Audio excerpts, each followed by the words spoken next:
but there you go, it's a done deal. Okay, so I will share my screen, which is here. Okay, can everybody see that? Yeah. Okay, wonderful. Okay, so this is a screenshot of the webpage of Childhood and Society, which is a special interest group, one of several that sits under the Centre for Education Research Scholarship at Middlesex University in the Education Department. And the Childhood and Society SIG was set up, it predates me. I joined the university in 2015. And it predates me by a little bit.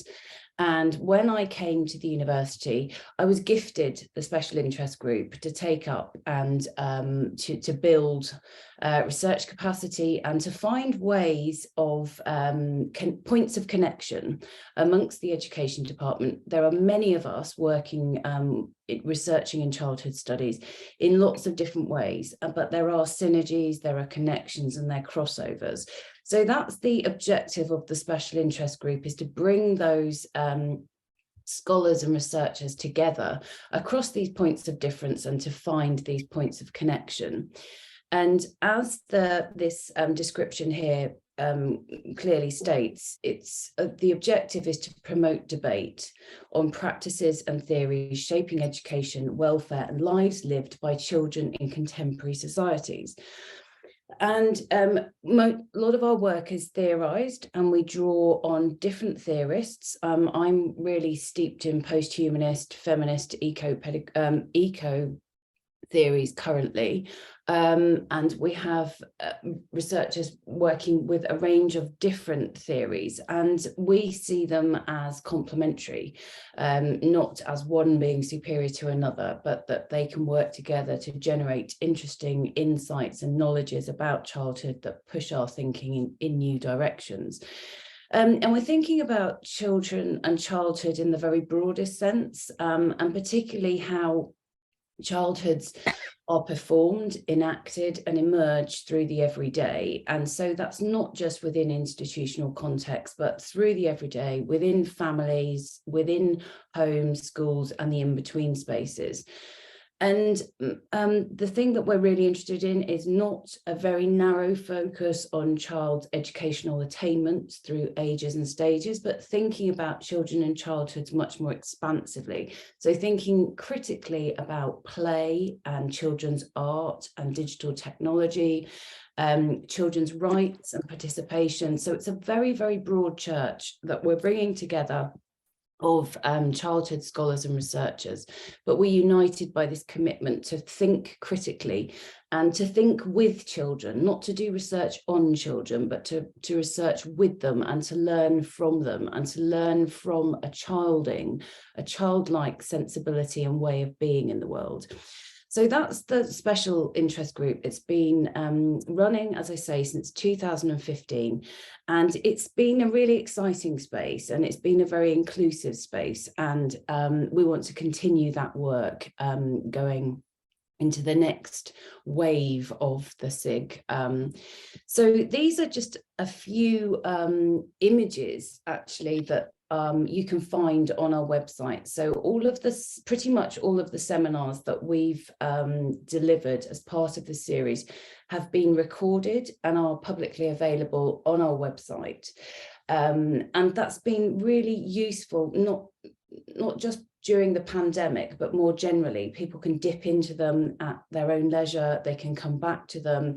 And if there is a publication connected to the seminar paper that's been presented, then we'll also provide a link to that. So it's very much a means of making our work accessible and for people to engage with at their own convenience. So these images here give you a little flavour of the breadth and nature of the research that we're undertaking. And it's really, as I say, about a childlike engagement with the world, getting down on the ground, getting our hands dirty, engaging with what it is to be a child in the contemporary world right now. And I will go on to explain how we've coined the phrase Anthropocene and how that's going to inform our future endeavours within the seminar series. But here you can see the sorts of some of the sorts of things that we engage with. So the pandemic and virusing as a research method has been presented as part of the series. So too have plastic toy figurines, cow figurines, that form a part of everyday childhoods. We've also had several presentations thinking about children's literature. Not just as a source of entertainment or education to children, but as a means of opening up critical, theorised, philosophical inquiries. And we've also drawn on a number of key theorists, which Abele will go and Angela will go on to explain a bit more, but we're thinking with post-humanists, environmentalists, philosophers, educationalists. So yeah, you kind of get a flavour of what it is that we do across the department. And there's space within the seminar series for researchers at various stages. So it can be funded research, it can be published research, but it can also be doctoral research. It can be research ideas that are little more than a kernel that you want to share with your colleagues and to have an opportunity to engage in debates and discussions and to kind of think together about how childhoods can be reworked and reconfigured and thought about in much more serious yet playful ways. So I should have said, yes, so it's been running since 2016. We're now in 2022, and each year we've run about a dozen seminars. So we've got a lovely, healthy back catalogue of previous seminars that cover all of that terrain that I've just outlined. So where we've got to in thinking about what we've been doing over the last 5, 6, 7 years is to identify the emergent hotspots and issues. And what has come to light is the particular geopolitical moment that we're in, and the Anthropocene, the moment that we're in, which is a tipping point of humans' impact on planet Earth. And we've reached a tipping point. And of course, Greta Thunberg knows this, and so too do we. And we feel that it's important to foreground this in the work of the SIG in the coming year, to think about how research can make a difference, how we can intervene, how we can take seriously childhoods at a time when the planet is dying. Now that sounds very depressing, I know, but it's the reality of where we're at. We're living on a damaged planet,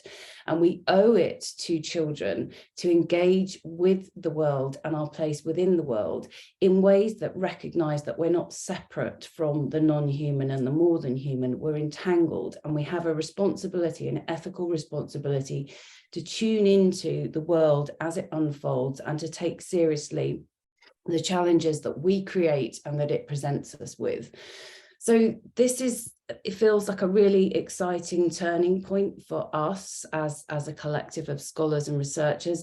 And through this process, we've identified that we have a lot of shared interest, theoretically, philosophically, and methodologically.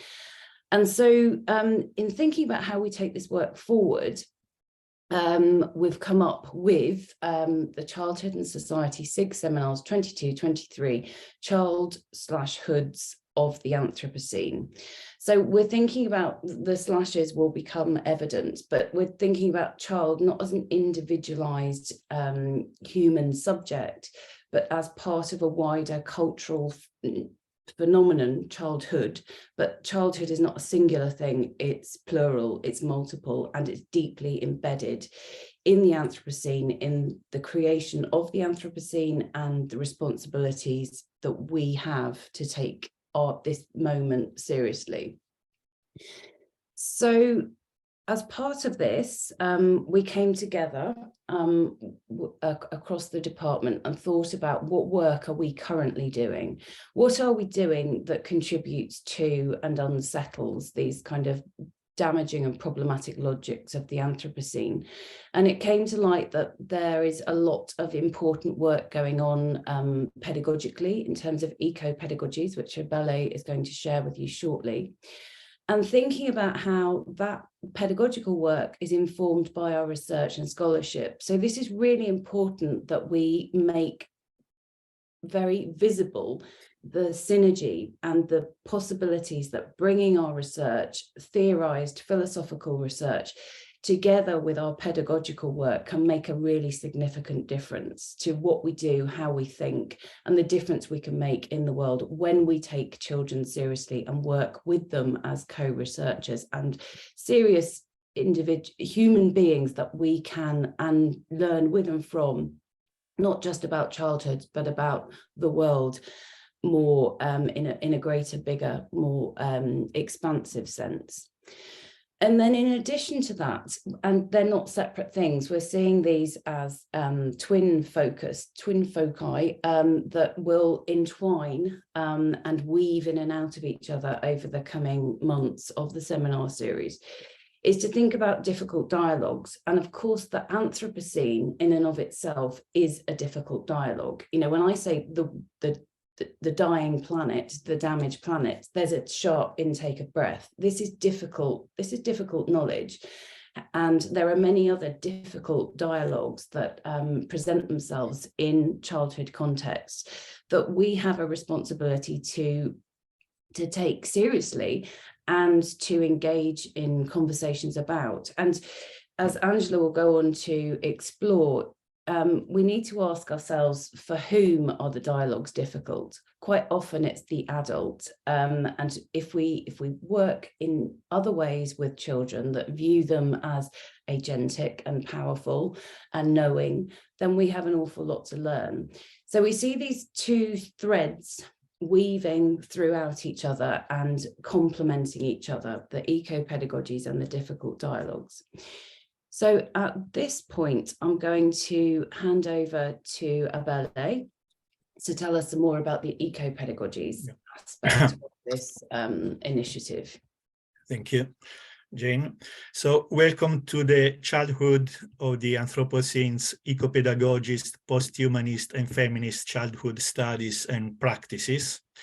So the aim of the research group is to facilitate debate around implementing pedagogies sensible to the current global challenges within an ecological ethics inclusive or more than human kin and the planet.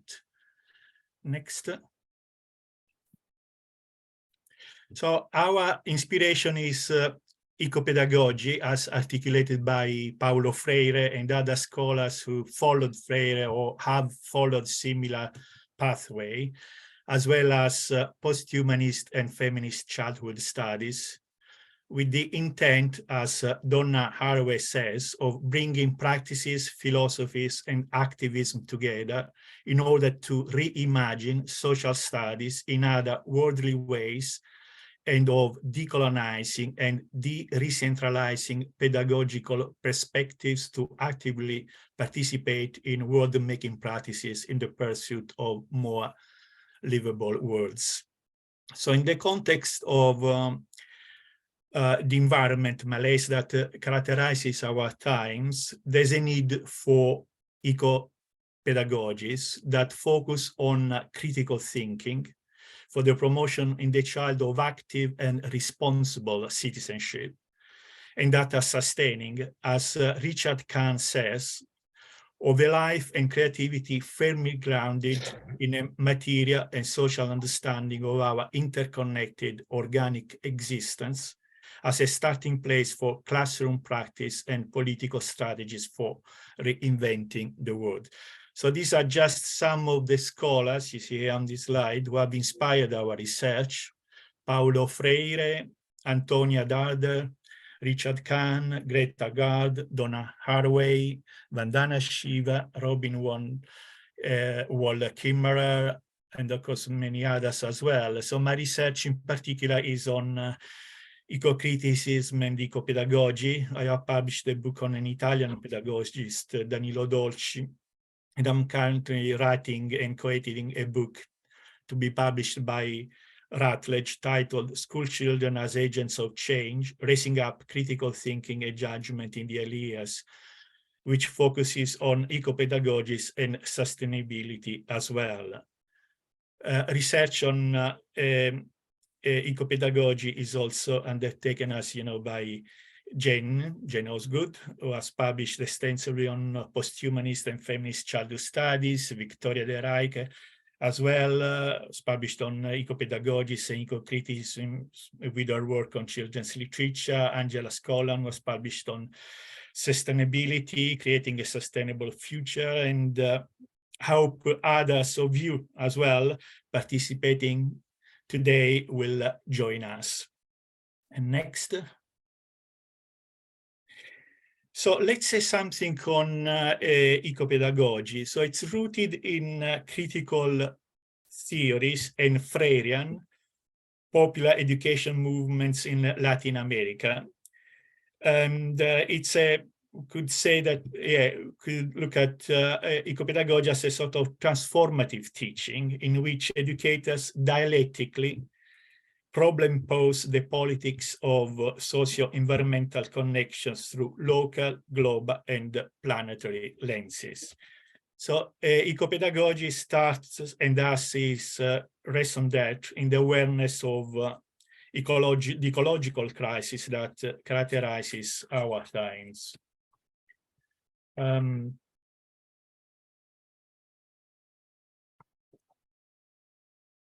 A striking feature of this ecological crisis, both locally and globally, is the overwhelming concentration of wealth held by the ruling elite and the agents of capital, says Antonia Dada. So this environmental malaise is characterized by the staggering loss of livelihood among working people everywhere, gross inequalities in education opportunities, an absence of health care for millions, and trillions spent on fabricated words fundamentally tied to the control and domination of the planet's resources. So many of the models of environmental education are generally uncritical of society. An anthropocentric worldview prevails based on the sense that nature is a domain substance that human beings use to satisfy their needs. Thus, a credible eco-pedagogy must necessarily be rooted in a critique of such a system. Here we have a definition of eco-pedagogy given by Richard Kahn. According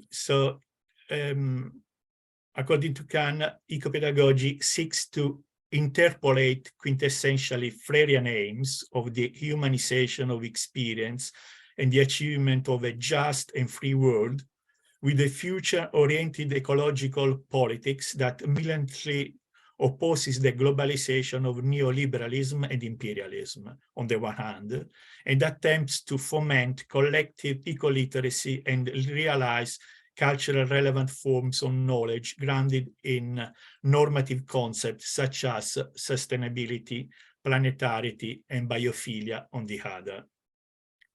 So eco-pedagogy is not only experiential education, composed of activities in contact with nature, for instance. It identifies in criticism the main tools available to change and subvert this system of domination. So the main purpose of eco-pedagogy is to educate children to face real and everyday problems with action, creativity, and dialogue to move towards sustainable growth based on respect for nature, the rights of all, justice, and a culture of peace.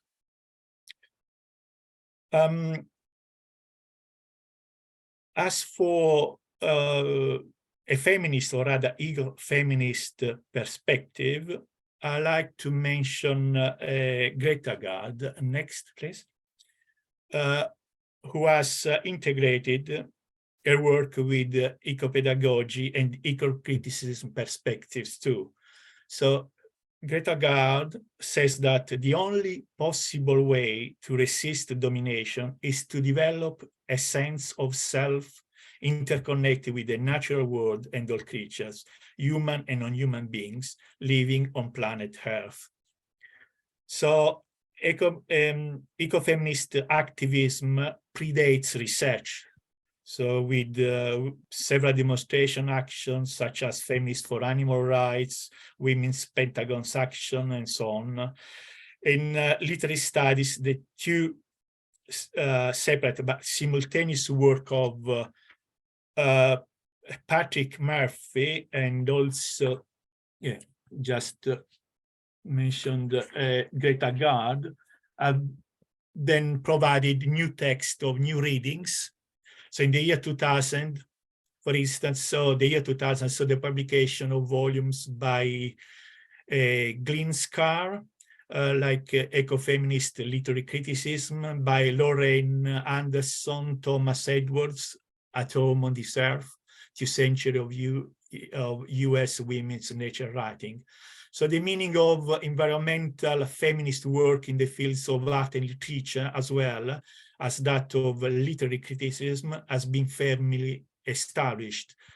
At the end of the introduction to the ecofeminist literary criticism issue, Gard and Murphy conclude, to the extent that ecofeminist literary criticism illuminates relationships among humans across a variety of differences and between humans and the rest of nature, exploring ways that these differences shape our relationship with nature, to the extent that it offers a critique of the many forms of expression and advocates the centrality of human diversity and biodiversity to our survival of this planet, and to the extent that it emphasizes the urgency of political action aimed at dismantling institutions of oppression and building egalitarian and ecocentric networks in their place, to the extent that it does all these things, ecofeminist literary criticism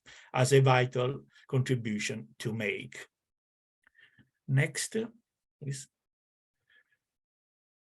So there will also be, as part of our research group activity, focus on the representation of the environment in literature and the arts, and how these media address the environmental consciousness with a view to highlighting and deepening understanding thereof. So this is what we usually call eco-criticism.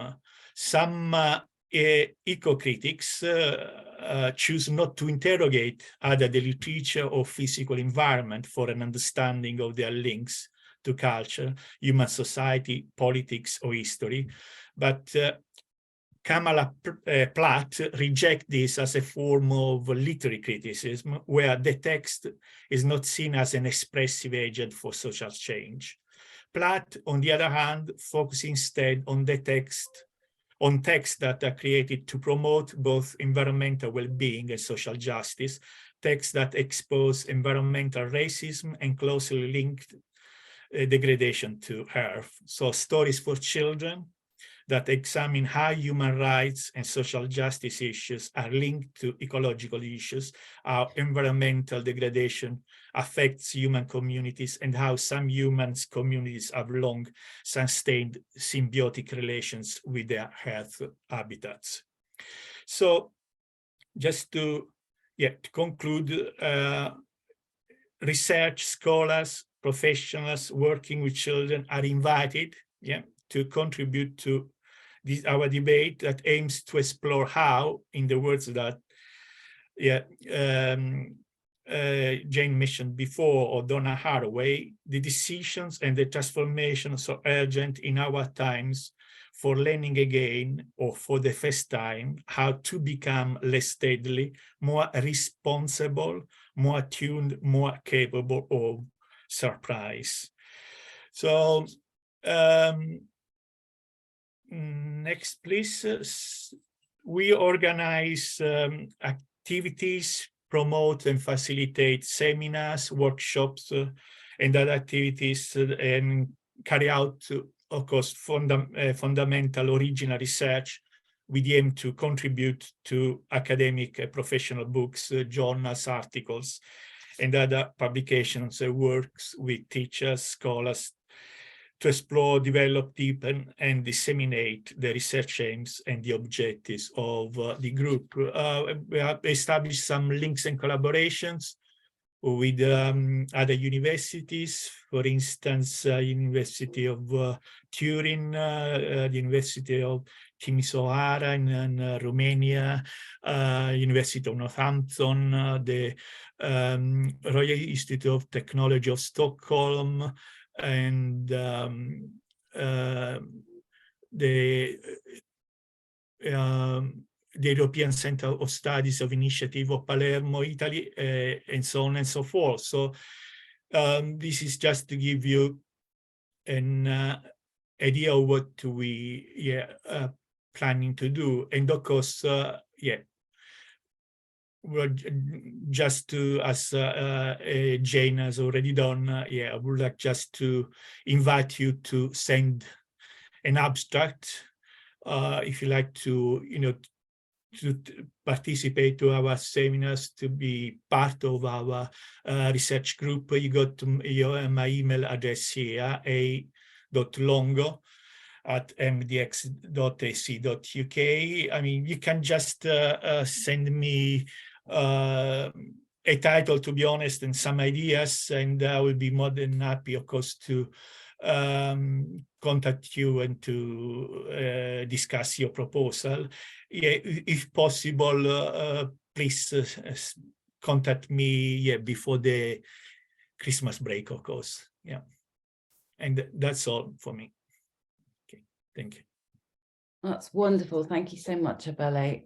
We're now going to move on to Angela's contribution under the heading of difficult dialogues. But as I've already mentioned, there is quite a lot of synergy and overlap and interconnection, and that's intentional. So Angela, over to you. Just let me know when you want me to move the slides on.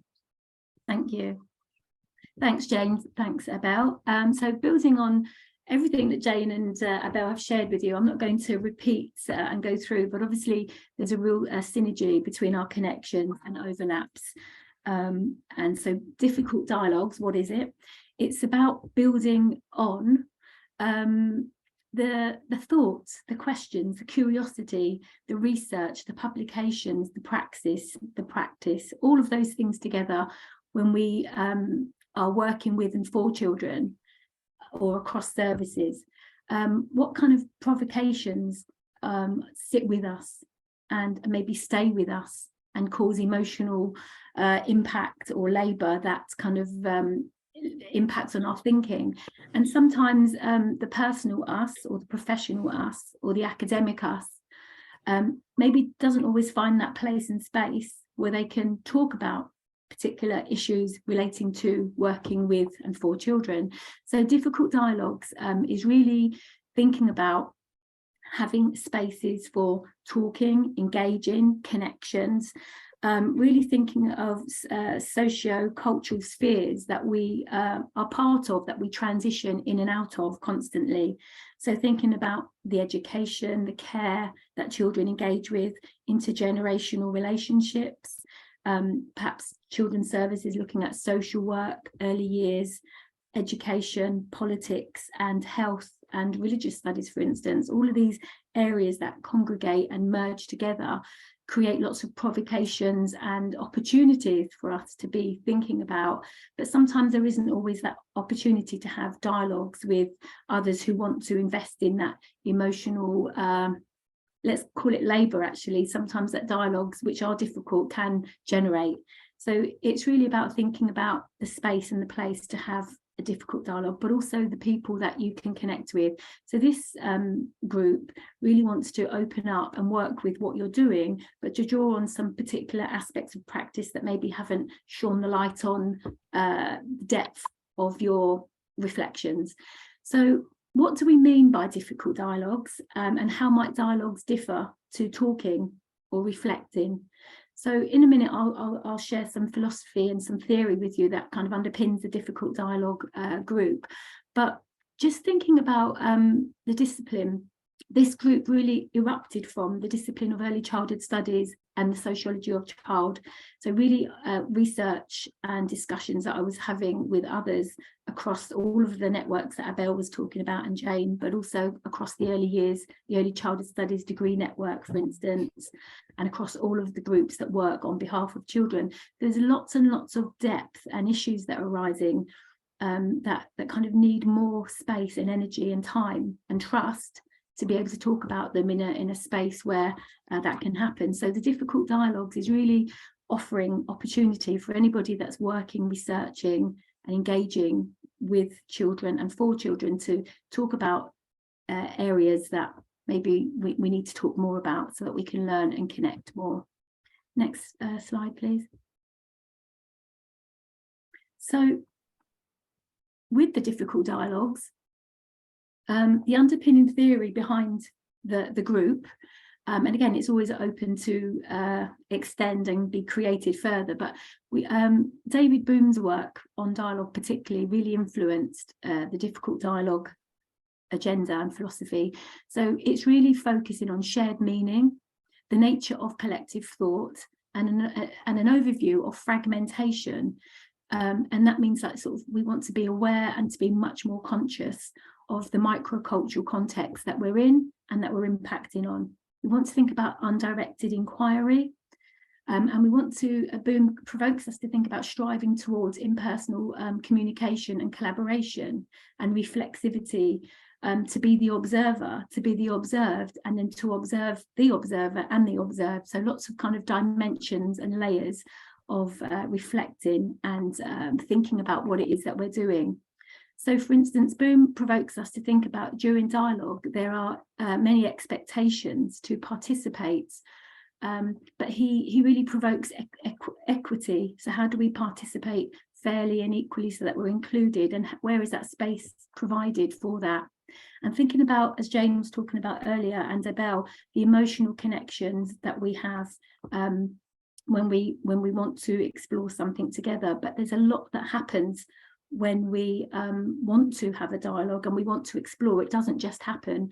And Boom's philosophy really provokes us to think about how to develop dialogue towards that transdisciplinary kind of movement, so that we're transcending our thinking and our ideas, which will impact on our behaviour and practice.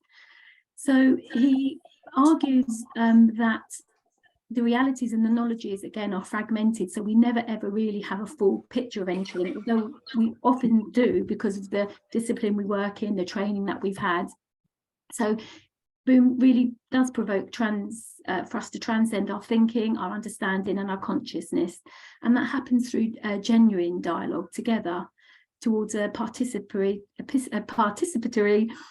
consciousness, which means to be aware of ourselves, of they, of we, and of patterns of how we make assumptions or how we react on our everyday communications.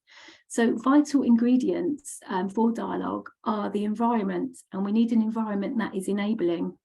And dialogue actually becomes, when it's being effective and it's moving forward our thinking, dialogue actually translates or transpires to become the enabler. So the more that we dialogue, the more our environments become much more enabling. And Boom advocates for non-judgmental, curious engagement with others.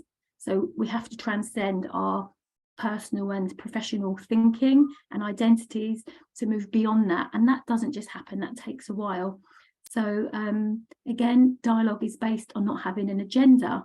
Rather, dialogue aims to evolve and to share meaning, and it's about that collective thought. And again, as I said earlier, about the transcending of our thinking and our ideas and our realities, so that we form a new reality together, going towards that participatory thought and that collective, tapping into collective knowledge. So also Bakhtin has been influences the philosophy of the difficult dialogues, because he really provokes us to think about blurred boundaries or fixed boundaries, and also his theory to think about how language, the language that we use in dialogue, how every word we use is inherited and loaded, so that when we are using particular language that sometimes we're not so conscious about, we might be influencing our own thinking and preventing creation and curiosity or change because of the words that we use. And back teams theory really provokes us to think about the power within and the meaning within words that we've inherited and that we use, which again, if we look at Paulo Freire, who also is sprinkled into the philosophy here, his theory to think about being authentic rather than being unauthentic. And I think Boom and Back Team talk about being authentic in the way that we dialogue and talk with each other, and being open and being conscious. So Freire's point really about the consciousness of what we're doing, and how we can impact and be more aware. And when we do begin to see our authenticness moving forward, if we do see it indeed, it's about working towards a slow drip of change. And I think that really, those three, I mean, obviously there's loads and loads of early childhood studies, theories and philosophies that, you know, if we're all in here, we'll hopefully we'll be au fait with. I'm not going to go into them now, but, you know, again, Reggio Emilia, Lori Malaguzzi, for instance, again, about the, you know, working with and moving forward and moving in and out of roles. So I won't go into any more of the early childhood studies theories, but all of those together combine into the difficult dialogue philosophy, which I hope will entice you to come in and talk about particular aspects of your research, your publications, your practice. So next slide, please. Okay, so again, as we spoke about earlier, it's about the connections, the journey that we're all on, the topics that we're engaged with, the spaces that we inhabit, and the transitions that we move in and out of, that we really want to think about the engagements with others and thinking about how we react to others, how we react to ourselves, how we react to the environments that we're in and the situations that happen within the particular topics you might be interested to share with others and talk about. So for instance, children's self-determination really again influences the difficult dialogue. Children's expressions, their voices, that's their determination when they decide to think about something, reflect about something within an environment where that is filled with others and there's lots of connections. The children will make a determined choice or not, whether to respond in a particular way. And then how does their response then become agentic if it has a consequence on the situation or on others or on future events? Again, ethics might be something you want to talk about. Again, throughout my own PhD research, I found that the ethics that I engaged with to undertake PhD research has a lot of inherited intentions and perspectives to safeguard, to care, and to ensure the research we do and the practice that we do doesn't cause harm. However, sometimes the ethical procedures don't always translate into the settings that we're going into. So there's a real discourse there. So there were some difficult aspects there that we could discuss.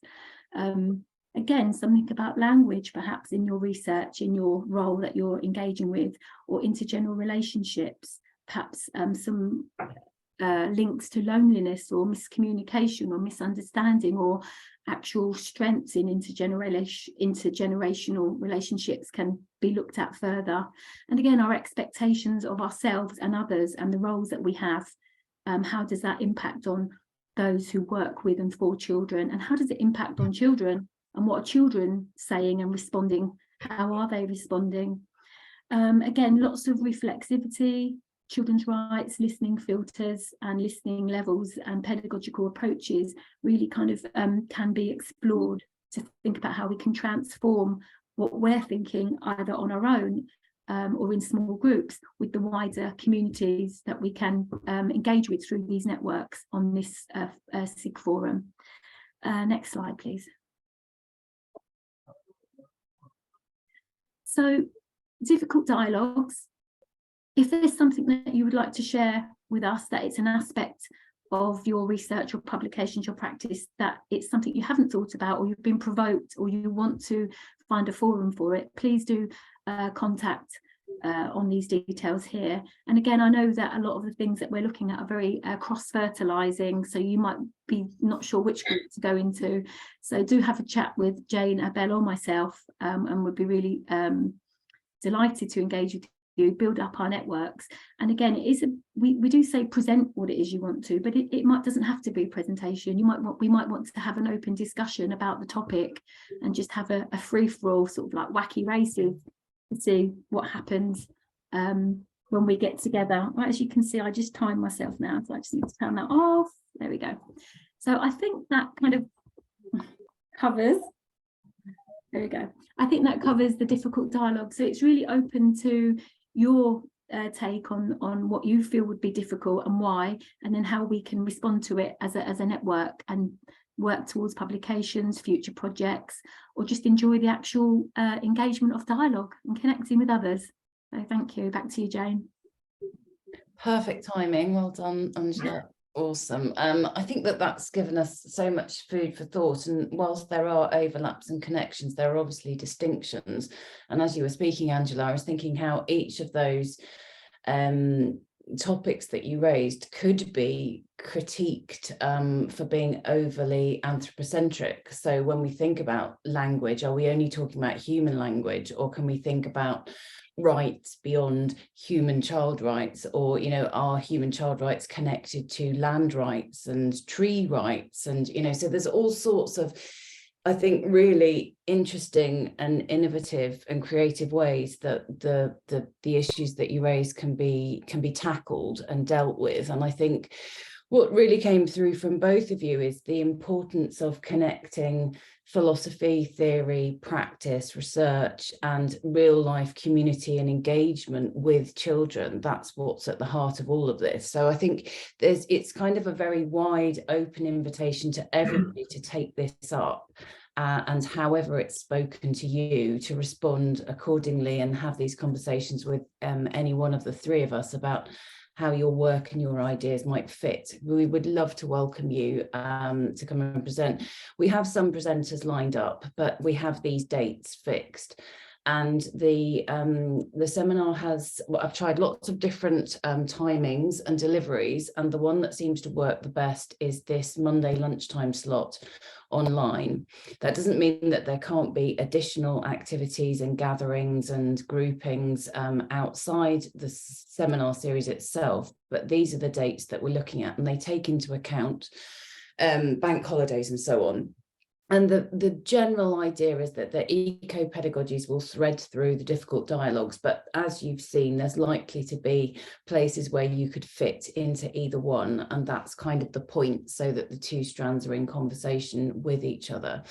So we will circulate those dates, but basically the seminars happen fortnightly, save for bank holidays, and they will follow this pattern between the beginning of January through to the summer, the 19th of June.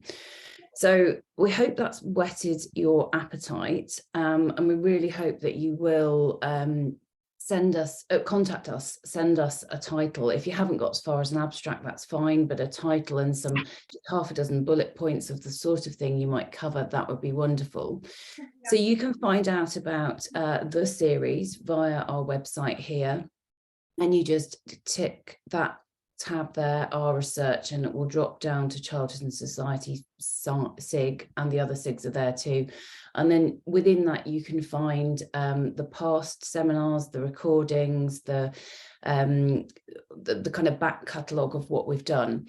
But in order to kind of progress the next wave of the Childhood and Society Special Interest Group, then the seminar series is kind of the backbone to it, but there's possibilities and scope to do many other things. And I know actually Abele and Victoria are in the throes of putting together a proposal for a special issue on eco-pedagogies in a journal. So there's already things happening, so it feels very exciting time. And it's lovely to see Johan Siebers here, who's the theme director for environment strand. So, you know, I think there's all sorts of things we can do at multiple levels. So what will happen is, assuming any of you volunteer or are volunteered, then contact us and we'll put together this programme. Well, the idea is that it's evenly balanced between external presenters and internal MDX talent. So step forward, don't be shy. And we will make the seminars known via social media. We post stuff up on Facebook, make people know that it's coming. And then once it's done, the recordings go up and we reach a really wide audience. And I can see Alison Warren all the way from down there in Aotearoa, New Zealand, which is wonderful. I have no idea what time it is, but it's great to see you, Alison. And the events are organised via Eventbrite. You register your place. They're always recorded, and they will take place on Zoom. So I think we probably have done brilliantly for time, and maybe now is the time to open up to questions, comments, reflections, thoughts, or volunteering. So don't be shy, jump in.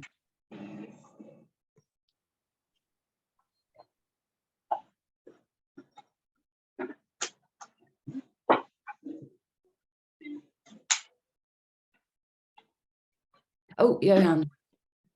Yeah, thanks, Abele and Angela for the presentations, and Jane for the introduction of the group. I think it's fantastic what you are doing. And just to reiterate that, I think speaks very strongly to the strategic themes that we want to develop at Middlesex: health and well-being, sustainability, looking at the relation between the environment and the social world. And I'm really excited about how we can find ways to make this work, connect to what other people are doing in different areas in the universities. A strong interdisciplinary potential, I think. So I'll be very interested to see how this develops, and I will definitely join the sessions. I hope that I can also talk about my own research at some point, because it speaks strongly to the kind of things that you're doing. I don't know how to take that forward, but I'm just want to say, yeah, this is something that we need to talk about. How to make this visible within the wider university. In terms of content, I also have like a question, and that it has to do with this. So the way that you that you use the concept of posthumanism, I hear it as kind of when I think of, if I can speak romantically for a moment, when I think of little children and I think of posthumanism, I that somehow seems to be a difficult thing to combine.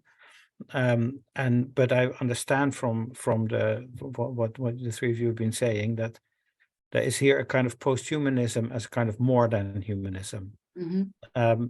But there are certain strands of post-humanist thought that are in a way I think dehumanizing in a certain way, or try to see the categories of humanism as somehow distortions of much more cruel processes that happen in nature. Whereas when you talk about Freire, when you talk about liberation, when you talk about critical perspective, it's more about inclusivity and overcoming all sorts of colonizing ways of extractive thinking or exploitative thinking, and finding alternatives for that. And I just wanted to sort of put that out there. How is the Freirean strand? How does that relate to the transhumanism Anthropocene strand? Is that that was something that interested me? But yeah, that has been the basis, the foundation for some very lively debates amongst this group, to be honest. And I think what we're trying to do is to ensure that people don't feel excluded on the basis that they are not working with posthumanism, but to pique people's interest in what posthumanism makes possible. I think in terms of early childhood studies, posthumanist and feminist new materialism has made massive inroads. But it's kind of come full circle. So I was involved in a special issue of Contemporary Issues in Early Childhood, which takes up precisely this issue of how the risk of the human child being erased from childhood studies when you take a too militant post-humanist approach, which privileges the non-human and the more than human. Then what happens to the human? What happens with regards to divisions between the humans. But I think what we're getting at here is, and particularly Abele's points about, you know, environmental injustice, then connects back to social injustice and brings back into the frame those very human concerns. And I think the destruction of planet Earth couldn't be a more human concern. So it's kind of navigating a way through and creating a space for people to work with the theories that are useful for them, whilst not being really dogmatic about, you must be you know, a diehard post-humanist, otherwise you're not welcome in this group. So we're kind of trying to straddle lots of different kind of navigate the terrain, that we're all coming from slightly different places, but we share many things, but we also come at it from different philosophical and theoretical orientations, and that's okay. I think you know, we get at different knowledge differently, but we have the shared purpose of thinking critically and deeply about children and childhood, and particularly within this you know, the epoch of the Anthropocene and what that means. Yeah. So we recognize that there are some tensions and that they don't necessarily totally align with each other, but they make for some very interesting and lively discussions. Yeah, Victoria. thank you. Yeah. Thank you. And please do send an abstract. I know you're madly busy, but you know, we would love to have your contribution. Yeah, I already learned so much from listening to you. So I'm working on this Treescapes project, where we're looking at how children and young people can be involved in planning the future of treescapes in Britain. And I realized by listening to the three of you that we have this past year, we've been thinking very much in a dichotomy between children and trees. You know, what can the children say about trees to do with trees, and what might the trees do with the children? But I think these ways of thinking that you are exploring provide the potential to move beyond those dichotomies. And I think that's where the solution has to lie for how the relation to the social world and natural world is going to be shaped in the decades to come. So I think that was very enlightening. Thank you very much for that. Thank you. Great, yeah. Victoria. I was just going to reiterate that there has to be tension, or you don't have a dialectic, and we don't really make progress. We need that, don't we, to think about change. And I find it really exciting. I think it's going to be a very exciting year, because I think it focuses a great deal, actually, of different SIG work for education, but as has been said already, right across the university. You know, there really are a lot of projects which consider environmental and ecological damage, and but also, you know, it's restoration, the struggle, essentially. So I do feel that's something I'm really glad that you're forging on with this. And as Jane mentioned, the whole primary team, who I think are here, we've been working in this way for a number of years on our curriculum, and we're quite determined to actually move this into writing up what we do, which is a quite unique part of a teacher training curriculum that ignores everything that Ofsted and the government recommends, and actually develops eco-pedagogies, essentially, in much more open and interdisciplinary ways. And now is the time for us to do that. So this is a great spur for us to pull this together and to actually get support from the group as well in our writing and our thinking. So it's really excellent timing. The other one last thing is, for me, there's never really a contradiction between Freire, Danilo Dolci, and so on. They're so radical, those early writings, that they meet the kind of radicalism of Haraway, of you know, the mushroom at the end of the world. They're really similar radical pieces, I think, that give you this kind of excitement, don't they, about this is proper extreme thinking, you know, to actually label all of education banking, as Freire did, was what we needed, you know, to actually think about the structures of education and think we don't want them to be banking. and equally, Dolci's book on waste, I don't know if anyone has read it except Abele, but it's an astonishing book, you know, now when we now think about waste and how much waste we've accumulated and how little we've thought of it and how long ago that was written. So some of these texts are also very important, I think, to bring back out, aren't they? To share and to admire, really, these very radical educationalists. And also, I think to read with a fresh lens, you know, you go back to this work and it offers you something new when you're coming at it from a slightly different orientation or with a slightly different objective, then it suddenly takes on a whole new lease of life, which I think is really exciting. So there's scope for that too, is to kind of think how might we read our theorists and their concepts and philosophies differently. So that feels really exciting.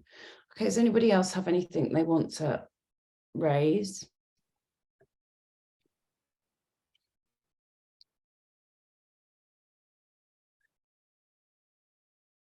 We have used up our hour, but that's been really wonderful to have you all here. I know how close it is to Christmas, and I'm sure you'd rather be eating a mince pie, but thank you for coming along.